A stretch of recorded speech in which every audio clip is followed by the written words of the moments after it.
પેલી મારે બોલવું નથી એમાં તમે સમજી જાવ 4 બંગડી હે એને તો ઈ નાચવા જાય છે ગાવા જવા ઈ ખુદ ખબર નથી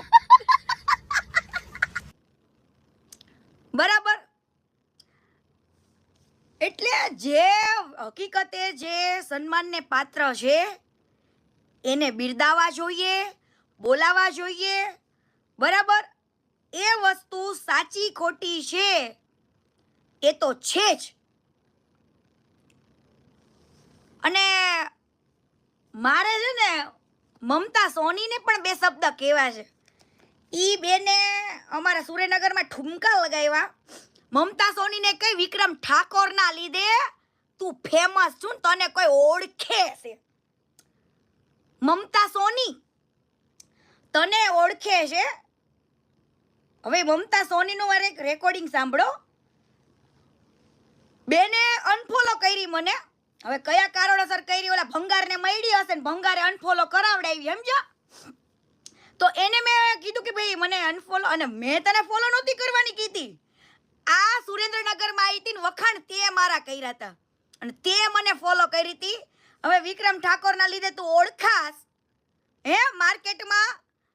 અને ગામો ગામ જઈને તારે નાચ કરવા છે આમ જો હવે પહેલાનું રેકોર્ડિંગ સાંભળો એ રેકોર્ડિંગ મેં શું કહે છે મને ખાલી સાંભળજો અરે ડિયર એમાં એવું છે કે મારે છે ને હું કન્ટેન્ટ તારા જે હોય છે થોડાક ઓફ ટ્રેક હોય છે અને હું જનરલી બહુ સોશિયલ મીડિયા જોતી નથી તો હું ક્યારે બી ઓપન કરું તો એક ટાઈપનું હવે તમારું એક વાઇબ્રેશન ચેન્જ થઈ જાય છે એ જ રીઝન છે બાકી નો પર્સનલ ઇશ્યુ વિથ યુ અરે ડિયર એમાં એવું છે કે મારે છે ને હું કન્ટેન્ટ તારા જે હોય છે થોડાક ઓફ ટ્રેક હોય છે અને હું જનરલી બહુ સોશિયલ મીડિયા જોતી નથી તો હું ક્યારે બી ઓપન કરું તો એક ટાઈપનું હવે તમારું એક વાઇબ્રેશન ચેન્જ થઈ જાય છે એ જ રીઝન છે બાકી નો બોલો ઇશ્યુ વિથ યુ આને મને અનફોલો કરી અને રીઝન શું આપ્યું કે તારા કન્ટેન્ટ એવા આવે છે ને તો કે મારું થોડીક વાઇબ્રેશન ચેન્જ થઈ જાય છે પણ કીર્તિ પટેલ તો શબ્દોથી ખરાબ છે મમતા સોની મારે તને જ કહેવાનું કીર્તિ પટેલ તો કદાચ શબ્દોથી ખરાબ છે પણ તું કઈ રીતના માર્કેટમાં ફેમસ છો નહીં તો આખા ગામને ખબર છે હો ચરિત્રહીન શું તું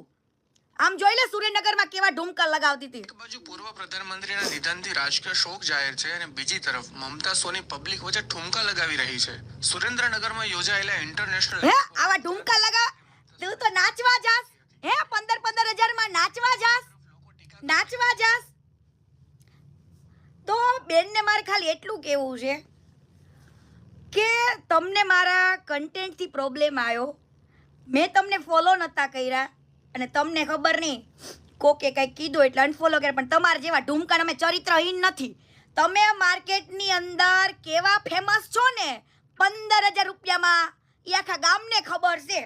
હા એટલે મારા હું તો કન્ટેન્ટ અને મારા શબ્દોથી કદાચ ખરાબ હશું નહીં એના માટે કે જેને મને ખરાબ બોલ્યો છે એના માટે બાકી તારા જેમ ચરિત્રહીન તો નથી જ